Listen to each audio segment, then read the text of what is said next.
Psaume chapitre 40, verset 9, c'est notre texte de base pour ce mois de mars. Psaume 40, petit tape, verset 9. Psaume 40, verset 9. Verset 9. Ou verset 8 chez toi si tu veux. Je veux faire ta volonté, mon Dieu, et ta loi est au fond de mon cœur. Psaume 143, verset 10. Psaume 143, verset 10. C'est toujours David qui parle. Psaume 143, verset 10. Put it up, please. Il dit, enseigne-moi à faire ta volonté. C'est notre chant qui est là. Enseigne-moi, Seigneur, ta volonté. Enseigne-moi, Seigneur, ta volonté. Yes, yes.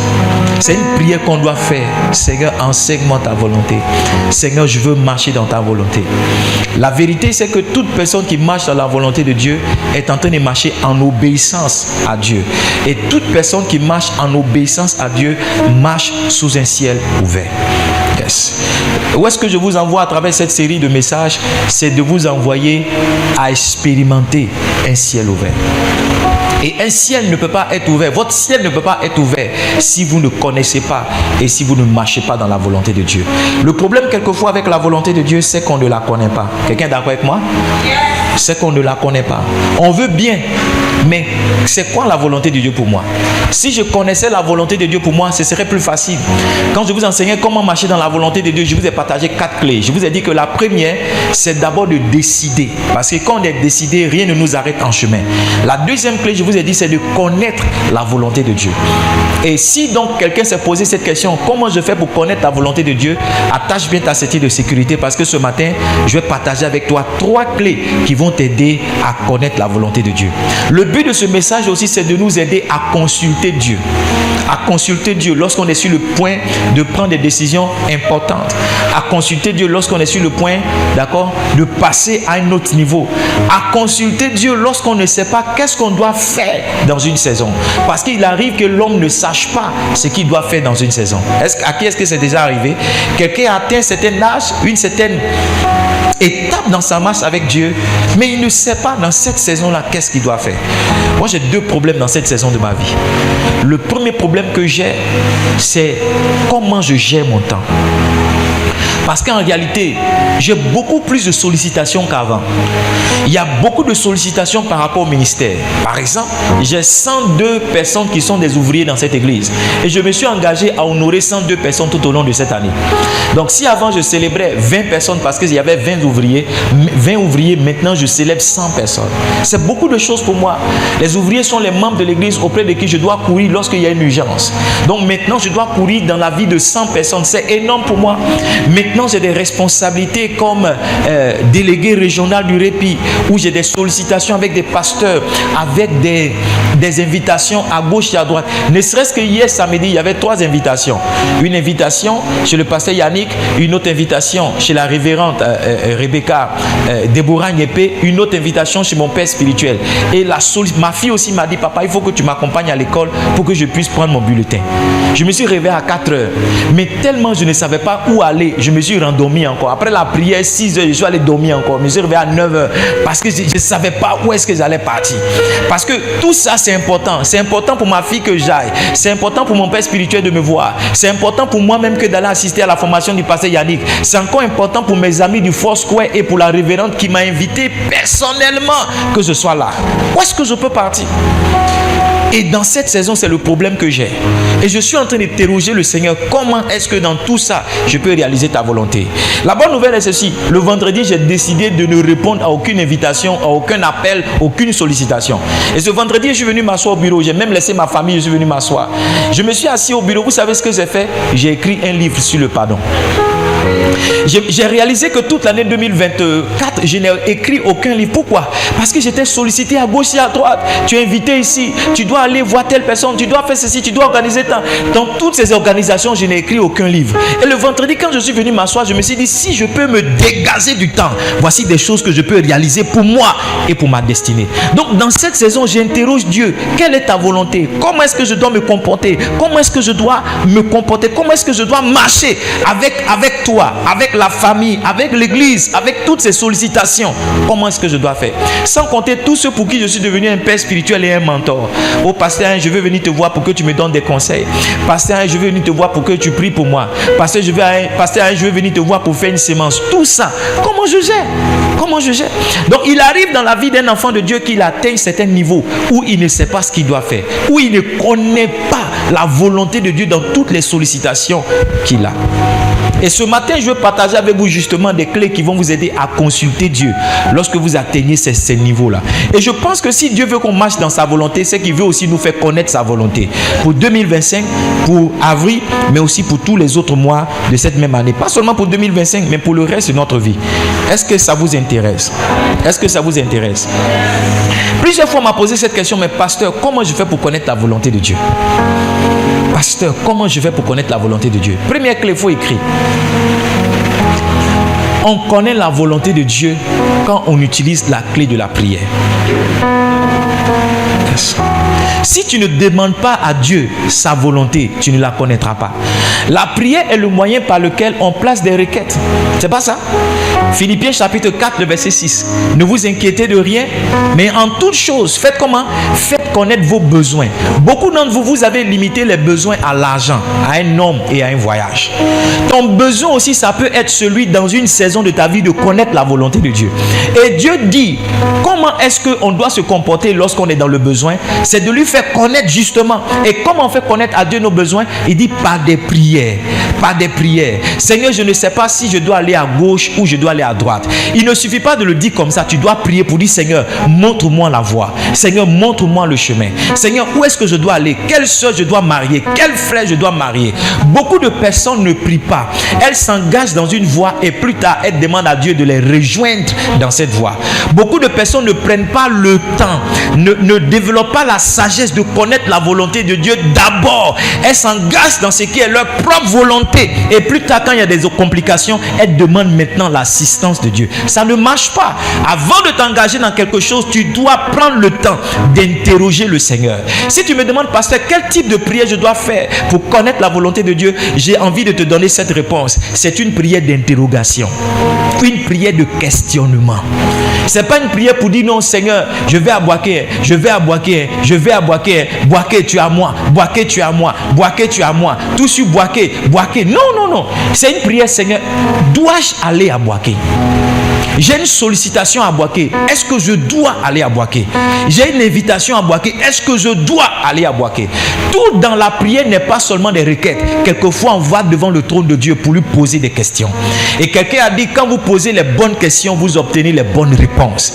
Tu n'as pas la volonté de Dieu parce que tu n'as pas demandé à Dieu, justement. Tu n'as pas posé la bonne question à Dieu. Tu n'as pas posé la bonne question à Dieu. Il dit, invoque-moi. Jérémie 33, le verset 3. Invoque-moi. Can we have it? Put it up. Jérémie 33, le verset 3. Jérémie 33, le verset 3. Il dit, invoque-moi. Lis avec moi la suite. Et je te répondrai. Je ferai quoi? Je t'annoncerai des grandes choses. Des choses cachées que tu ne connais pas. Si tu ne connais pas la volonté de Dieu, toute chose que tu ne connais pas, pour la connaître, tu dois faire quoi? Tu dois invoquer Dieu. C'est ceux qui invoquent Dieu. C'est à ceux-là que Dieu révèle son plan. C'est à ceux-là que Dieu révèle les choses. Tu ne peux pas être assis et dire, parce que je ne connais pas la volonté de Dieu. Est-ce que tu as invoqué Dieu? Est-ce que tu as fait appel à Dieu? Parce que la Bible déclare que si quelqu'un l'invoque, il va répondre à cette personne et il va lui annoncer les choses qu'elle ne connaît pas, les choses qui lui sont cachées. La volonté de Dieu est réellement cachée et c'est ceux qui invoquent Dieu, c'est à ceux-là que Dieu révèle sa volonté. Tu n'as pas pris le temps de prier, tu dis non, j'ai senti dans mon cœur que, ou bien j'ai senti que, ou bien j'ai vu à la télé, ou bien j'ai entendu que. Non, les choses qui sont importantes pour ta vie et pour ta destinée, tu dois prendre d'abord le temps de chercher la volonté de Dieu, d'interroger Dieu avant de t'y engager. Pasteur, ce n'est pas une chose qu'on fait juste pendant les vacances.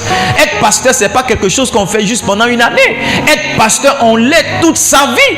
Pour que je laisse le banquier que j'étais, l'assureur que j'étais, et que je décide maintenant de rentrer dans le ministère, et rentrer dans le ministère à plein temps, il fallait que je prenne mon temps pour interroger Dieu. Ça m'a pris 2 années consécutives pour dire à Dieu cette même prière. Seigneur, est-ce que tu es avec moi là où je vais? Est-ce toi qui m'appelles vraiment à faire cette œuvre, ou bien c'est juste quelque chose que je ressens? puissant. Ça m'a pris 2 années pour dire à Dieu, Seigneur, si tu n'es pas dans cette œuvre-là, dis-moi de l'arrêter maintenant. Par la grâce de Dieu, Dieu nous a répondu. Regardez où nous sommes aujourd'hui. Beaucoup de personnes n'interrogent pas Dieu. Seigneur, tu m'appelles au ministère. Quand est-ce que je dois démarrer le ministère? Seigneur, quel doit être le nom de cette église? Seigneur, quelle doit être la spécificité de ce ministère? Seigneur, quelle doit être la particularité de mon épouse? J'aime cette soeur-là, mais Seigneur, est-ce que cette soeur-là est mon épouse? J'aime ce frère-là, est-ce que ce frère-là est mon époux? Seigneur, j'aime cette activité, mais est-ce que tu m'appelles là? Seigneur, j'ai reçu l'appel de cette autre entreprise qui m'appelle à venir travailler, mais est-ce que c'est là que tu me veux? Très peu de prières sont des prières d'interrogation. Beaucoup de prières sont Seigneur, donne-moi, Seigneur, donne-moi, Seigneur, donne-moi, Seigneur, je prends, Seigneur, je déclare, Seigneur, je possède. Au nom de Jésus, c'est pour moi. Au nom de Jésus, c'est pour moi. Assieds-toi et interroge le ciel sur ta destinée, sur ta vie. Assieds-toi, prends un temps de retraite et dis à Dieu, je ne comprends pas ma vie. Où est-ce que tu me conduis? Celui qui invoque le Seigneur a toujours une réponse. Celui qui demande reçoit. Il dit qu'à quiconque demande reçoit. Si tu demandes, tu vas recevoir. Tu ne connais pas la volonté de Dieu parce que tu n'as jamais demandé la volonté de Dieu. Beaucoup pensent que je vais juste dormir et puis avant que la chose n'arrive, Dieu va me dire non, mon fils, ma fille. Non, même les songes et les visions qu'on a, on les provoque. Il y a des manières intentionnelles de provoquer les songes. Il y a des manières intentionnelles de provoquer les visions. Et l'une de ces manières-là, c'est prier. Si tu demandes à Dieu de te parler avant de dormir, pendant que tu seras en train de dormir, Dieu va se révéler à toi. Non, prier, c'est Seigneur, garde-moi. Je me couche, je m'endors et je me réveille car Dieu me soutient. C'est tout. Personne, et très peu de personnes dorment. Pardon, avant de dormir, ne disent Seigneur, parle-moi dans mon sommeil. Révèle-toi à moi dans mon sommeil. C'est que je ne sais pas, dis-moi pendant que je serai en train de dormir.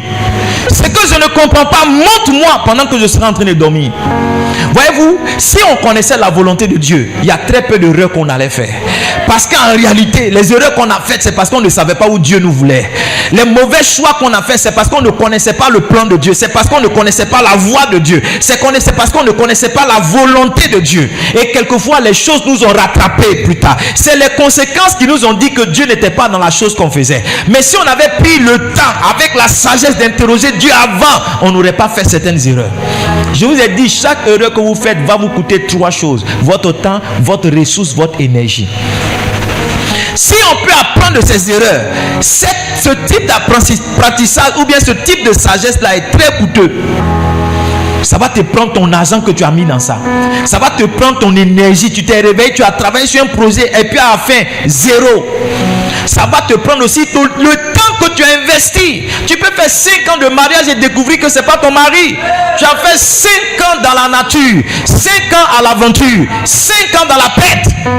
Ces 5 années-là, comment tu les rattrapes? Ces 5 années-là, comment tu les rachètes? Beaucoup de personnes sont amères aujourd'hui simplement parce qu'il y a un carrefour important de leur vie. Elles ont manqué la volonté de Dieu. Laissez-moi vous dire que la volonté de Dieu pour votre destinée, ça vient quelquefois dans des saisons précises. Il y a des moments, et un homme doit être spirituel pour savoir qu'il y a des moments où le Saint-Esprit veut qu'il prie. Il y a des moments où il sent dans son cœur le besoin d'aller dans la face de Dieu, parler à Dieu. Pourquoi? Parce que tu es arrivé à un carrefour de ta vie où tu dois prendre certaines décisions importantes. Si tu les manques, pour certaines personnes ça va faire 7 ans, pour d'autres ça va faire 40 ans, pour certaines encore ça va faire 50 ans avant que tu ne reviennes là, que Dieu te présente la chose que tu dois faire. Écoutez-moi, la volonté de Dieu pour Abraham, c'était qu'Isaac sorte de Sarah. Mais arrivé un moment, parce que Abraham ne savait pas être patient, il est parti vers Agar. Et Ismaël est sorti, mais Ismaël n'était pas l'enfant selon la volonté de Dieu. Il y a des choses qu'on a enfantées de nous-mêmes qui n'étaient pas dans le plan de Dieu, mais aujourd'hui qui sont des combats, qui sont des problèmes, qui sont des difficultés pour nous. Je vous dis, si ça peut être rattrapé ou bien ça peut nous enseigner, ça nous laisse quelquefois avec un goût amer. Ça nous laisse quelquefois avec un goût amer. Ce que je vous enseigne, je crois que c'est le message le plus important de votre destinée. Il y a quelqu'un, tu es arrivé à un carrefour de ta vie, tu dois savoir où tu vas, tu dois savoir avec qui tu marches, tu dois savoir qu'est-ce que tu dois faire, tu dois savoir les décisions que tu dois prendre, tu dois savoir où est-ce que Dieu te veut, tu dois savoir quelle est la particularité de ton existence. Ne te lève pas pour tomber dans le mimétisme, dans l'imitation, dans la copie, simplement parce que tout le monde fait. Est-ce que c'est la chose que Dieu veut pour toi? On ne prie pas. Toutes nos prières, si tout le suite je vous dis, levons-nous prier. Beaucoup, ça sera Seigneur, donne-moi la voiture là. Seigneur, donne-moi ceci. Très peu de personnes vont dire, Seigneur, au stade où j'en suis, je veux savoir où est-ce que tu me veux. Je vous ai dit ici il y a 1 an ou 2 ans, je vous ai dit que je sens que Dieu me veut dans une spécificité dans mon appel. Je sens que je marche avec certains pasteurs, mais je sens que Dieu veut que je me concentre. Dieu veut que je m'attarde. Dieu veut que je reste sur ce qui est pour moi. Je sens que Dieu veut me caler quelque part pour faire une chose spécifique avec moi. Je sens ça. Il y a des appels que Dieu nous donne, des invitations à la prière, mais on ne sait pas reconnaître ces invitations. Souvent on jeûne, mais on jeûne pour la mauvaise chose. Quand tu te lèves, tu dis non, Dieu m'a mis à cœur de jeûner. Mais la chose pour laquelle tu es en train de jeûner, c'est pas ça.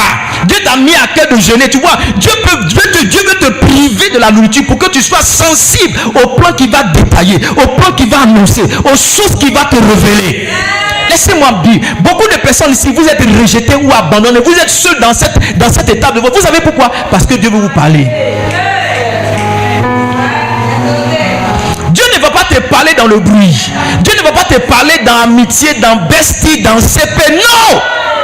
Par moment, Dieu permet qu'il y ait parlant entre vous. Tu vois, au moment où tu es seul là, mais là, il vient se révéler à toi. Le jour où l'ange est venu parler à Gédéon, il n'y avait pas quelqu'un à côté de lui. Il n'y avait pas son frère, il n'y avait pas sa soeur. C'est dans son isolation que Dieu est venu dérouler son plan. Quelquefois, tu es tellement embrouillé avec l'assistance, avec les amitiés, que Dieu envoie les paroles. Parce que quoi? Il te veut dans un endroit pour te dire, regarde, ma fille, mon fils, je veux t'envoyer quelque part. Je veux faire quelque chose avec toi. Je veux te conduire quelque part. Voici le plan que j'ai pour toi. Et laissez-moi vous dire, quelle que soit la volonté qui monte dans votre cœur, celle de Dieu est toujours la meilleure. Parce que ça écrit ça pour moi. Quelle que soit la volonté de Dieu, quelle que soit la volonté qui monte dans votre cœur, celle de Dieu est toujours la meilleure. Par expérience, j'ai appris que quand Dieu me veut dans la prière, il fait de moi l'objet d'un rejet. Pour rien, il y a quelqu'un que j'aime qui dit il ne veut plus de moi. Pour rien, il y a quelqu'un à qui je suis attaché qui ne veut plus de moi. Pour rien, il y a quelqu'un que j'apprécie qui ne veut plus me sentir. Je sens que ce sont des indicateurs, des temps importants pour moi. Parce que Dieu me veut dans le renforcement spirituel. Dieu me veut dans l'intimité. Dieu me veut dans la profondeur. Changez vos prières. Je veux, c'est bon. Seigneur, qu'est-ce que tu veux pour moi? Où est-ce que tu me veux?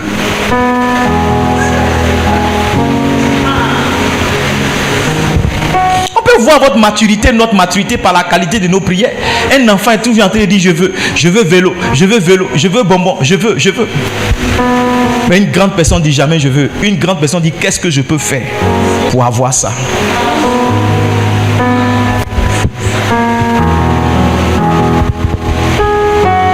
Invoque-moi et je te répondrai.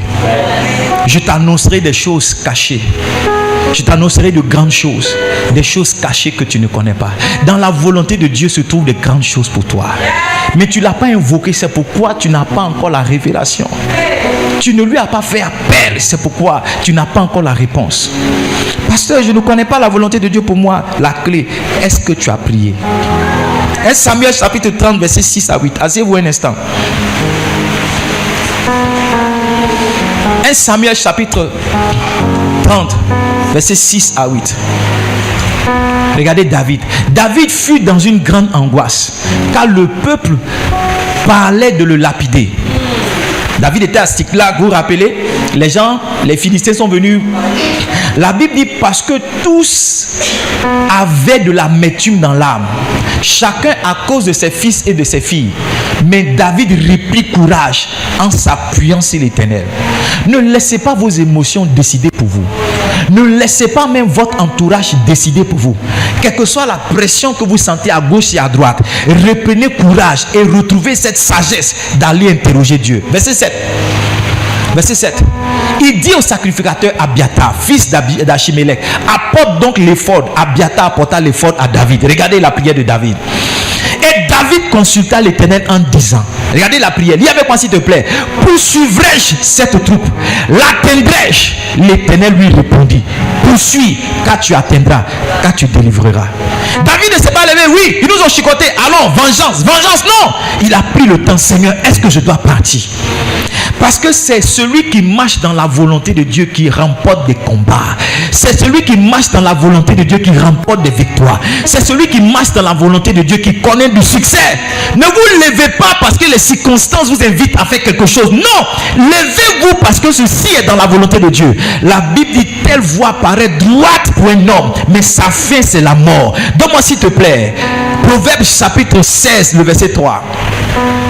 Proverbes chapitre 16, verset 3. Put it up, please. Donne-moi le verset 2. Toutes les voies de l'homme sont pures à ses yeux, mais celui qui pèse les esprits, c'est l'Éternel. Ce que tu penses être juste là, ce que tu penses là, toi-même c'est juste, mais c'est Dieu qui voit la fin. Si c'est Dieu qui pèse les esprits, ça veut dire que c'est avec Dieu que tu dois commencer. Je vous en supplie, Livingstone, ayez une vie de prière, des prières d'interrogation, des prières de questionnement. Hein, frère? Seigneur, je pars, c'est comment?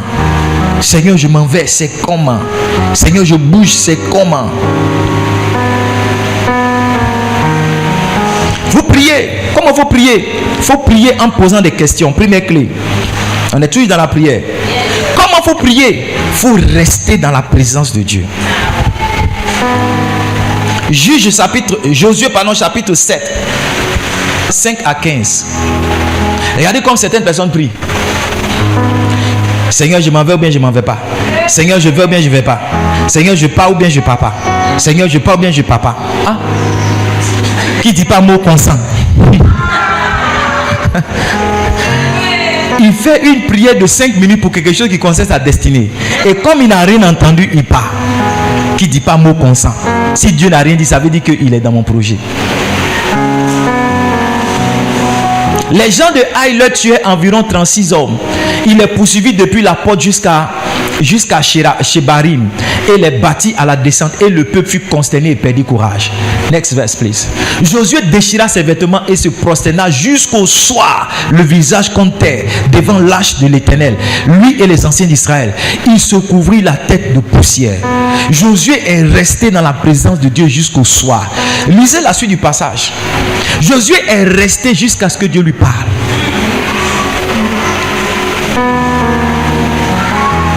Si vous allez en retraite, vous allez voir que Dieu ne vous parle pas toujours le premier jour. La réponse de Dieu peut venir le 3e jour. Yes. Et j'ai fait beaucoup de retraites. C'est quand tu as faim, tu es en train de mourir. Surtout quand tu fais les jeûnes secs. Tu as faim, tu es en train de mourir. Tu vois 2, tu vois 3 là. C'est en ce moment maintenant Dieu descend. Quand tu pars au début de la retraite, tu es chaud. Oui, verset ceci, papa a donné le verset. Tu écoutes ma prédication, tu écoutes. Faoua. J'ai pas envie de dire ce mot là, mais rien. Jusqu'à ce que. Beaucoup de personnes ne savent pas rester dans la présence de Dieu. Rester dans la présence de Dieu, c'est pas rester dans un endroit. C'est aussi rester en esprit. Yes. Tu es en train de partir au travail, mais tu parles en langue. Tu es en train de travailler, mais tu parles en langue. Yes. Tout autour de toi, c'est la présence de Dieu. Quand quelqu'un rentre, quelque chose arrive. Yes.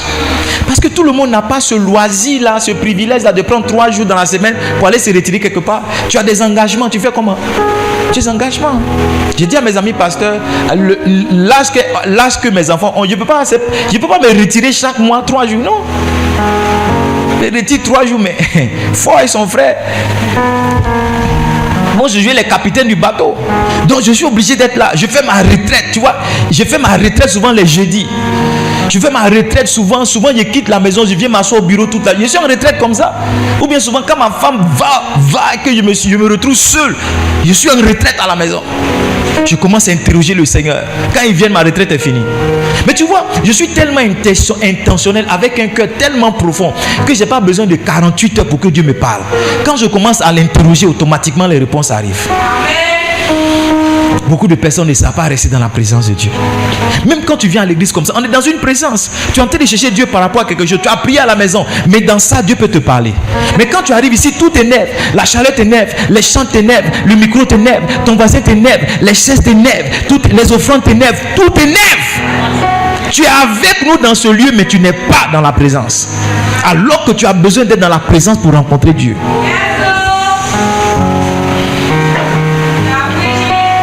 Demandez à Dieu. Restez dans sa présence. Restez là jusqu'à ce qu'il vous réponde. Ne bougez pas jusqu'à ce que... L'avantage de rester dans la présence de Dieu, j'ai écrit ici, ça accélère la réponse. Ça accélère la réponse. Quand ton fils vient te demander quelque chose, si tu es un parent, quand ton fils vient te demander quelque chose, que tu dis tu as compris, il y a deux choses qu'il peut faire. Il peut partir ou bien il peut rester. Némi, c'est un champion, il reste. Il dit, papa, je veux l'argent du dimanche. J'ai dit, ok. Mais qu'il parte retrouver ses amis là, il reste au bureau. Tous ceux qui rentrent. Tant qu'il n'a pas eu, il ne bouge pas. La seule chose qui va l'amener à partir, c'est qu'il a obtenu ce qu'il veut. Écoutez, ne mettez pas Dieu dans l'urgence. Seigneur, si tu n'as pas fait ça demain, je me tue. Tu vas mourir. Seigneur, si tu n'as pas fait ça demain, je me suicide. Tu vas te suicider. Seigneur, je suis venu en quoi? Le pasteur a dit de venir interroger son Dieu. Si tu ne m'as pas parlé cette nuit-là, moi demain, je ne viens plus à l'église. Mettez pas Dieu dans l'urgence. Est-ce que vous êtes ici? Est-ce que vous êtes ici? Seigneur, voici ma vie pour faire ta volonté. Yes. Seigneur, voici ma vie. Comment? Pour faire ta volonté. Ta volonté. Pour faire ta volonté. Si je dois ajouter une clé après celle de rester dans la présence de Dieu, c'est d'être patient. Dieu peut vous parler 10 jours après. Jérémie chapitre 42, verset 4. Jérémie chapitre 42, verset 4. Regardez, Jérémie le prophète leur dit, j'entends, voici je vais prier l'Éternel votre Dieu, selon votre demande, et je vous ferai connaître sans rien vous cacher tout ce que l'Éternel vous répondra. Je vais aller chercher Dieu et je vais vous dire. Maintenant regardez, donne-moi le verset 7 s'il te plaît. Le verset 7, c'est ça, le verset 7. Est-ce qu'on peut lire ensemble les 3 premiers mots? 1, 2, 3, go. 10 jours après. 10 jours après, la parole de l'Éternel fut adressée à Jérémie. Jérémie a dit au gars, je m'en vais prier. C'est que Dieu va me dire là, je vais vous dire. La Bible dit que Dieu a répondu à Jérémie. Ce n'est pas un prophète Dieu à Saint-Franc, un prophète majeur. 10 jours après, toi tu n'es pas Jérémie, tu veux que Dieu te réponde à l'instant. 10 jours après, 10 jours après, la réponse est venue. Beaucoup de personnes sont impatientes. Je vous ai dit, quand Dieu ne dit rien, ça ne veut pas dire qu'il vous a demandé de partir. Quand Dieu ne dit rien, ça veut dire où tu es, reste là. Je suis en train de faire quelque chose. Non Seigneur, ça fait 2 jours que je prie, Dieu m'a rien dit, je m'en vais. Voici un prophète qui a prié, c'est 10 jours après. 10 jours après. Il y a des gens qui t'expliquent un songe et ils veulent que pendant qu'ils t'expliquent le songe, tu donnes la réponse. Joseph et Daniel, qui étaient les spécialistes en interprétation de songes, on dit que c'est Dieu qui donne l'interprétation de songes. Donc si tu m'expliques quelque chose que Dieu m'a rien dit, d'inventer pour te donner, voici comment vous faites des pasteurs, des menteurs. Parce que la pression que vous mettez sur le prophète, il doit vous dire quelque chose. Moi ça ne marche pas. Si Dieu m'a rien dit, t'as rien dit ma vie, bénissons son nom. Va dormir. Le jour, je peux être là et puis Dieu va me parler. Yes. J'étais avec un de mes fils, il m'a expliqué un problème lundi, il m'a expliqué un problème mardi. J'ai dit ok. Jeudi matin, je l'appelle à la première heure. J'ai dit tiens-toi debout là où tu en vas prier. J'ai prié avec lui jeudi matin. Dans la matinée, il m'a envoyé un message. Il dit papa, Dieu vient de faire un miracle. Écoutez-moi, une chose que je suis en train d'apprendre dans le prophétique, c'est de ne pas me laisser conduire par la pression des gens, par l'oppression des gens, par la quantité du besoin de la sollicitation, quelquefois par le désir de prouver quelque chose. Je n'ai absolument rien à prouver à qui que ce soit. J'ai atteint un niveau où je sais que je suis un envoyé de Dieu. J'ai atteint un niveau où je sais que Dieu parle par moi. J'ai atteint un niveau où je sais que Dieu me révèle des choses. Donc si Dieu n'est pas en train de me parler pour quelqu'un, ça ne fait pas de moi un moins prophète. Ça ne fait pas pour moi de moi un prophète en dessous. Non! Peut-être que Dieu m'a fermé la destinée de cette personne. Il sait pourquoi. Mais je ressens aucune condamnation, aucune culpabilité, aucun complexe. Je suis ce que je suis. C'est Dieu qui fait les choses par moi. Si ça ne vient pas, c'est qu'il a décidé de ne rien faire. Maintenant, à toi de faire ce que tu veux. Élisée, c'est pas un prophète Dieu à 5 francs. La Bible dit que l'enfant de la Sunamite est mort. Élisée dit Dieu me l'a caché. Donc il y a des choses que Dieu cache à ses serviteurs. Si Dieu a caché quelque chose à Élisée, qui suis-je? Dites-moi, qui suis-je? Qui suis-je? La pression de vouloir toujours dire quelque chose. Consultation prophétique. Tu vas voir les gens mentir. Oh ma fille, je te vois ma fille, je te vois là. Alors que rien. Tu as la pression chaque dimanche de dire quelque chose. Je peux venir dimanche, on va prêcher, puis on va à la maison. Comme je peux venir dimanche, je sais, puis quelque chose va rentrer dans cette salle. Et je dis quelque chose est rentré dans cette salle. Tenez-vous debout. Et nous tous, nous serons témoins de la main de Dieu qui va visiter la vie de certaines personnes. Au stade où je suis arrivé, je n'ai absolument rien à prouver à qui que ce soit. Si tu crois à mon ministère, gloire à Dieu. Tu ne crois pas, gloire à Dieu. Ceux qui croient en moi vont marcher avec moi. Et Dieu va continuer de les bénir. Ceux qui ne croient pas, ils vont entendre le témoignage de ceux qui croient. That's all. Beaucoup de personnes, vous avez cette pression-là de prouver quelque chose. Tu es en train de prier Dieu par rapport à ton mariage, Dieu ne t'a rien dit. Mais comme ta petite soeur s'est mariée, ou bien le frère Cédric s'est marié dans le mois de février, toi, il faut qu'en avril, tu te maries. Et comme Dieu ne t'a rien dit, tu prends un pingouin là, tu l'envoies dans la mairie pour te marier.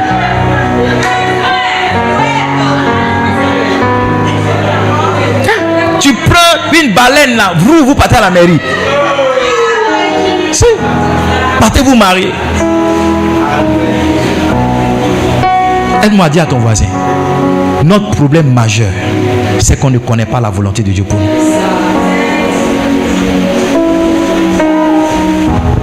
Sois patient. Tu as prié, sois patient. Il y a des gens aussi qui vont te mettre cette pression-là.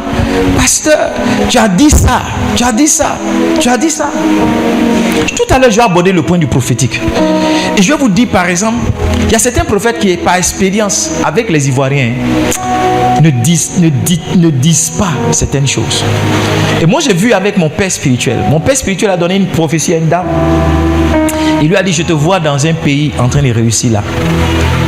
Comme les gens pensent que parce que l'homme de Dieu a dit le lendemain ça doit marcher, touchez tous ceux qui dorment là. Comme l'homme de Dieu a dit le lendemain ça doit marcher, elle est partie une première fois. Tu sais, quand il a eu des difficultés là, en fait tout le temps qu'elle était là-bas, elle appelait le pasteur. Donc elle n'a pas mangé, elle appelle le pasteur. Pour dire au pasteur que c'est à cause de toi que je suis venu. Donc si c'est chaud sur moi, c'est ta parole qui m'a envoyé là. À la fin, elle est venue habiter chez le pasteur. Oui. Elle a quitté le pays, elle est venue en Côte d'Ivoire. Elle a dit qu'elle ne peut plus retourner chez ses parents parce qu'elle a honte. Donc elle est venue. Le pasteur qui lui a donné parole, elle est venue rester là. Et Dieu a fait grâce, elle est retournée. C'est quand elle est retournée pour la deuxième fois. Tu vois, c'était dans la volonté de Dieu que ça marche comme ça. Mais quelquefois, l'immaturité des gens fait qu'il y a des prophètes qui mesurent les paroles. Même quand Dieu lui a dit, il te dit à moitié, ou bien il prie Dieu que Dieu te révèle. Parce que tu vas le prendre pour responsable de ce qu'il t'a dit. Papa a dit de marier la soeur. Maintenant il est marié là. La soeur elle est infidèle, il ne savait pas ça. Maintenant voici ça. Tous les jours ton nom est ici, ton nom est là, ton nom est ici. Parce que tu as donné la parole à quelqu'un. Il y a certains parmi vous, on regarde vos têtes, vos visages avant de vous donner une parole prophétique.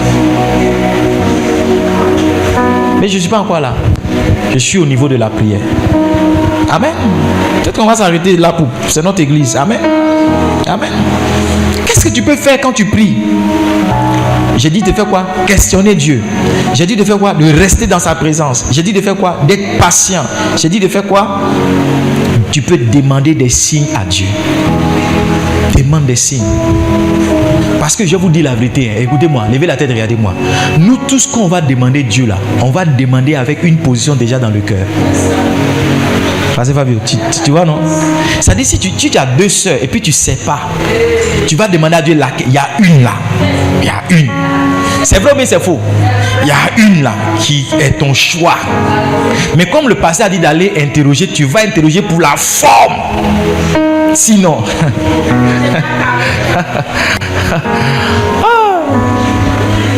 par exemple, on dit non, tu vas aux États-Unis, tu vas à Boaké. Tu vois, tu as deux propositions. Ta soeur, ta tante qui est aux États-Unis te dit de venir. Mais ta grande soeur qui a boité aussi te dit de venir. Ton choix d'aller aux États-Unis est déjà clair. Mais tu as entendu le pasteur dire non, il faut prier. Donc quand tu vas prier là,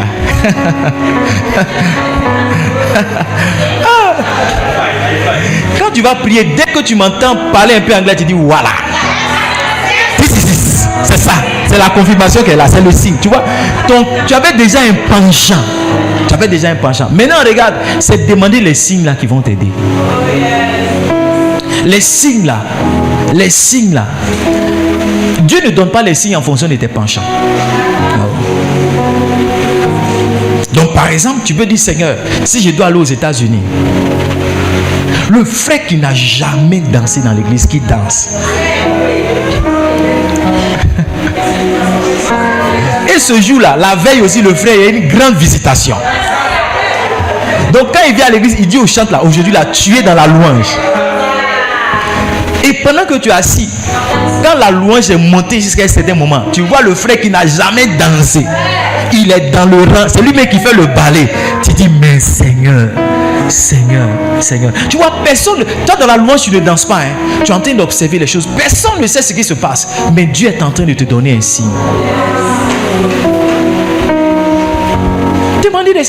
Moi je pense qu'on demande des signes à Dieu quand on est trop troublé, quand on est trop mélangé, ou bien quand on est sûr que la décision qu'on est en train de prendre c'est une décision émotive. Ça veut dire que c'est nous-mêmes. Demande des signes à Dieu. Seigneur, si c'est toi qui m'appelles là, je veux voir telle chose arriver. Seigneur, si c'est toi qui me veux là, je veux voir telle chose arriver. C'est ce que Gédéon a fait.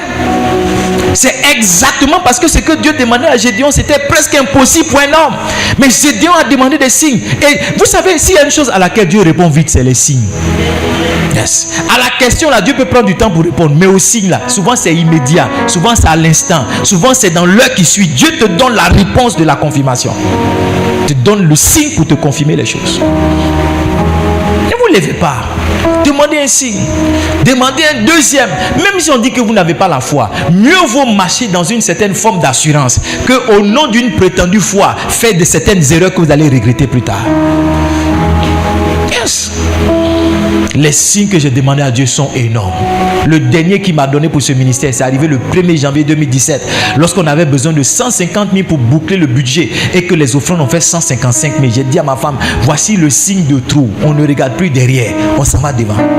Est-ce qu'aujourd'hui on regrette? On ne regrette pas. Parce qu'aujourd'hui on peut comprendre qu'on était dans la volonté parfaite de Dieu. La dernière clé que je partage avec vous sur le point de la prière. Une fois que vous avez demandé des signes à Dieu, maintenant veillez. Veillez, ça veut dire ouvrez grand vos yeux pour regarder. Prenez garde. Parce que Dieu peut vous parler n'importe comment, n'importe où, avec n'importe quoi. Job chapitre 33, donne-moi le verset 14. Il dit, Dieu parle tantôt d'une manière, tantôt d'une autre. Et l'on n'y prend point garde. L'on n'y prend point garde. Le message que je suis en train de prêcher ce matin, c'est un message que Dieu est en train de donner à quelqu'un. Les différents exemples que je donne dans ma prédication, c'est aussi une confirmation que Dieu est en train de donner à quelqu'un. Les versets que je plaque à l'écran, ce sont des confirmations que Dieu est en train de donner à quelqu'un. Laissez-moi vous choquer. La tenue même que j'ai portée ce matin, c'est un message pour quelqu'un. Mais en général, on est toujours attentif à une seule voix qu'on connaît. Moi, quand Dieu me parle, il me parle en songe. Pour le problème là, Dieu peut te parler avec une vision. Pour ce problème là, Dieu peut te parler avec une confirmation. Pour ce problème là même, Dieu peut susciter ton enfant qui va te parler. Écoutez-moi bien. Quand Dieu suscite la nature pour vous parler, vous entendez une voix derrière la chose que vous entendez. Quand votre enfant qui a 5 ans vous est en train de vous parler, vous entendez la voix d'un homme adulte qui est en train de vous parler. Quand vous regardez la télé, pendant que les gens sont en train de dire quelque chose dans la télé, vous entendez une voix derrière ce que les gens sont en train de dire qui vous parle. Lorsque vous regardez un objet chez vous à la maison, il y a quelque chose qui commence à sonner dans votre cœur qui est un message que exactement Dieu est en train de vous parler. Dieu est en train de vous parler. Mais il y en a qui sont charnels. C'est en ce moment-là tu veux boire les cahiers. C'est en ce moment-là tu veux faire un bisou à ta femme. C'est en ce moment-là tu sens que tu es fatigué. Distrait. Il y a certaines prédications qui viennent quand j'ai le plus sommeil. Yes. Quand j'ai commencé à dormir, en même temps Dieu me donne un verset. Au départ je ne savais pas trop. Je me disais à mon réveil j'allais me rappeler. Mais quand je me réveille c'est parti. Mais quand je décide de me réveiller à l'instant, un verset que je pensais être un verset, souvent c'est le paragraphe d'un livre. Souvent c'est la première partie d'un livre. Et moi qui avais sommeil, quand je me lève automatiquement, le sommeil disparaît. J'ai compris, écoutez-moi, quand vous ne veillez pas, Satan peut embrouiller la saison où Dieu vient vous parler.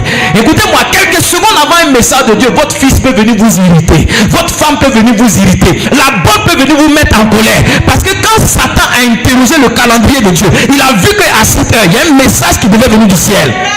Daniel a dit, l'ange a dit à Daniel, le premier jour tu as eu à cœur de jeûner, je suis descendu depuis le ciel, je t'apportais un message. Il dit mais le prince de Perse m'a résisté.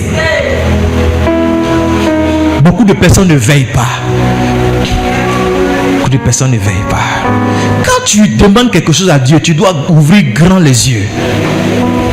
Parce que tout peut être un message pour toi. Le cas que tu dois prendre, ça peut être un message pour toi. Le retard, pourquoi tu es arrivé, tu as payé ton ticket, on dit non, quelqu'un a pris ta place. Ça peut être un message de Dieu pour toi. Yes. L'échec peut être un message de Dieu pour toi. La colère peut être un message de Dieu pour toi. Vous savez, prendre garde et être attentif, c'est la haute spiritualité. C'est de la haute spiritualité. Cherchez la voix de Dieu derrière tout ce qui vous arrive. Et j'ai envie de descendre pour vous parler. Pasteur Fabrice, souvent, quand tu cherches la volonté de Dieu, souvent quand ta femme parle à côté de toi, tu as l'impression que ce qu'elle dit, tu as déjà entendu. Tu as l'impression que ça, effectivement, tu as déjà entendu. Mais sauf que la première fois, tu n'as pas pris garde. Et donc, quand la personne est en train de répéter, tu te rappelles que ça, tu as déjà entendu. Et tu peux deviner ce que la personne va dire plus tard. La chose est venue une première fois, mais tu n'as pas pris garde. Pourquoi ici, Dieu vous parle? Dieu vous parle. Le problème que vous avez, vous ne prenez pas garde. Vous ne faites pas attention. Vous n'êtes pas attentif. Vous manquez le message de Dieu. Il n'y a aucune coïncidence, il n'y a aucun hasard avec Dieu. Toute chose est planifiée. Le verset dans lequel tu tombes lorsque tu ouvres ta Bible, c'est pas un pur hasard.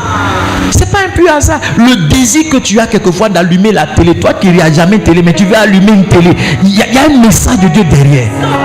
Yes. Souvent tu sens dans ton cœur qu'il y a un passage de la Bible que tu dois lire. Tu sens dans ton cœur qu'il y a une histoire de la Bible que tu dois revisiter. Tu regardes dans ta bibliothèque, tu sens qu'il y a un livre que tu dois attraper. Tu regardes la photo de ton pasteur, tu sens qu'il y a un message que tu dois écouter. Quand tu vas l'écouter, tu entends la voix de Dieu, la volonté de Dieu derrière la chose que tu es parti.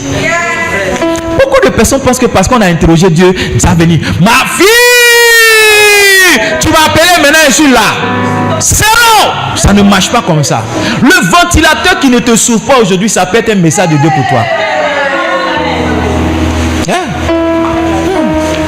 Le son qui balance, ça peut être un message de Dieu pour toi.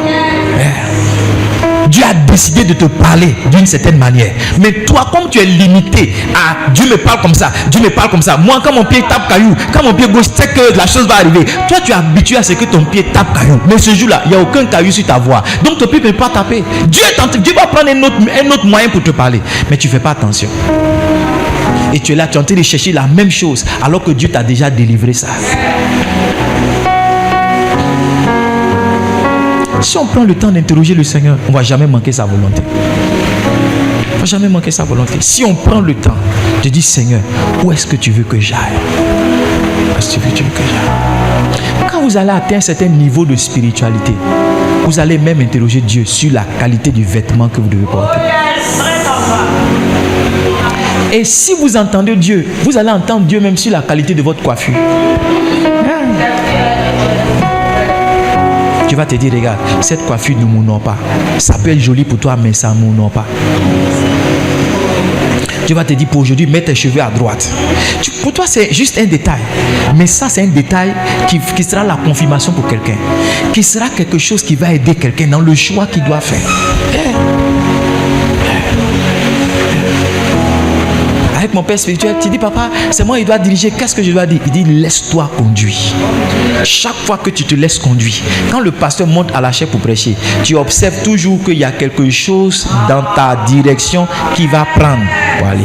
Et quand tu es en train de conduire, lui-même il sourit parce que c'est comme si Dieu vous a... En fait, c'est comme si pendant que Dieu lui parlait, tu étais là. Beaucoup d'entre nous, c'est Nyumiele qui est doux.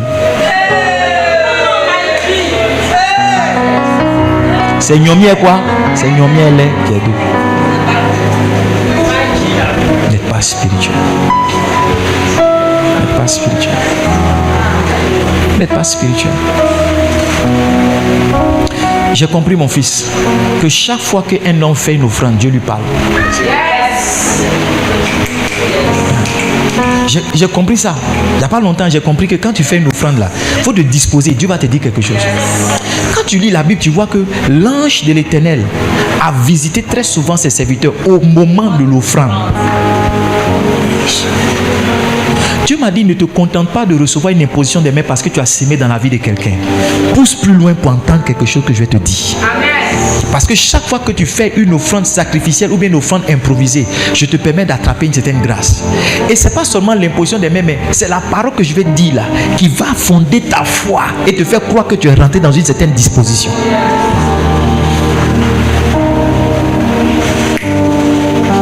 Je ne sais pas si je prêche ici. Je ne sais pas. Oh Seigneur, parle-moi. Seigneur, parle-moi. Seigneur, parle-moi. Dieu est en train de te parler dans ma prédication. Dieu est en train de te parler. Deuxième clé pour recevoir la volonté de Dieu. Je pense qu'on va s'arrêter là. Ne fais pas tous les mêmes songes. Le même rêve. Si tu veux savoir comment connaître la volonté de Dieu, je vais récapituler. Il faut faire quoi? Il faut prier. Il faut demander à Dieu. Demander à Dieu. Demander à Dieu.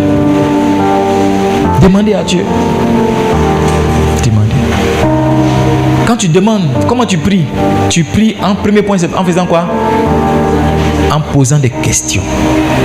Seigneur, est-ce que je poursuivrai-je? L'atteindrai-je? Pose des questions comme ça. Poursuivrai-je? L'atteindrai-je? Me marierai-je? Travaillerai-je? Irai-je? Pose des questions comme ça à Dieu. Voyagerai-je? Yes. Mangerai-je? Mentirai-je? Irai-je? C'est ce genre de questions-là, c'est ce genre d'interview. Ta prière doit finir tout par H. Yes. Mangerai-je? Voyagerai-je? Pleurerai-je? Produirai-je? Mentirai-je? Aide-moi. Respirerai-je? Resterai-je? Partirai-je? Demeurai-je? C'est ce genre de prière que tu dois faire. Après, tu dois faire quoi? On récapitule et puis on arrête. Tu dois faire quoi? Rester dans la présence. Stay there. Stay there. Elia, Elia, Elia. J'attends jusqu'à ce que moi j'attendrai. J'attends jusqu'à ce que ta gloire, tu dois rester là jusqu'à ce que la gloire descende. Seigneur, si tu ne me parles pas, je ne bouge pas. Tu dois rester, rester, rester. Troisième clé, c'est quoi? La patience. Tu dois être patient. En restant, tu dois rester le temps que ça nécessite. Parce que tu peux rester 10 jours. Tu peux rester comment? 10 jours. Quatrième clé, c'est quoi? Demande des signes. Demande des signes à Dieu. Demande des signes à Dieu. Dieu m'a dit une fois de ne pas prier pour un frère. Le frère là, me mettait la pression pour que je prie pour lui. Dieu m'a dit ne prie pas pour lui. J'ai dit Seigneur, si c'est toi qui me parles, parce que ne pas prier pour quelqu'un, c'est quand même l'inverse de ce que la parole de Dieu, un peu comme si c'est l'inverse. J'ai dit Seigneur, qu'il vienne, on a culte aujourd'hui là, qu'il vienne le premier. Le frère qui ne venait jamais au culte en semaine, il est venu frapper à 18h. Il dit c'est qui? Il dit son nom. Dieu m'a dit c'est que tu as dit, c'est ça. C'est que tu m'as demandé, c'est ça. Il faut prendre les signes, il ne faut pas demander des signes bizarres. Non Seigneur, c'est pas moi. Un poulet n'a qu'à rester en l'air. Qu'il neige. Ou bien un signe qui va pénaliser tout le monde. Si c'est toi qui me parles, il ne faut pas y avoir courant à Dabou pendant une semaine. Ou bien on a coupé l'eau dans mon quartier pendant 3 jours. Si tu n'as pas envie de te laver, pardon, d'autres personnes ont envie de se laver. Amen. 5e chose à faire, il faut faire quoi? Il faut veiller, prendre garde. Prendre garde. Un jour, j'étais passé à Nice chez lui, on regardait TV2. Une fausse émission. En fait, on a mis la télé simplement parce qu'on causait. Arrivé un moment, j'ai entendu qu'il dit arrête. Lui, il est en train de me donner la confirmation de ce que je dois prêcher le lendemain. Il est en train de me donner la confirmation. Tu dois veiller. Il ne faut pas juste manger à loco, claclo, bofloto, tu es là, tu manges. Non! Sois attentif, sois spirituel, sois sensible, À tout moment, on peut te connecter. Tu vois, de toute façon, tu es sensible. Attends, tu veilles sur ton téléphone. Quelqu'un est là, notre téléphone, dès qu'il y a notification, tu regardes. Notification, tu regardes. Notification. Tu veilles. Parce que souvent, tu attends les plus 452 ou bien tu attends les WAVECI. Tu connais ce genre de messages là, non? WAVECI. J'attends ce genre de message. Ouais, c'était une démo à prier.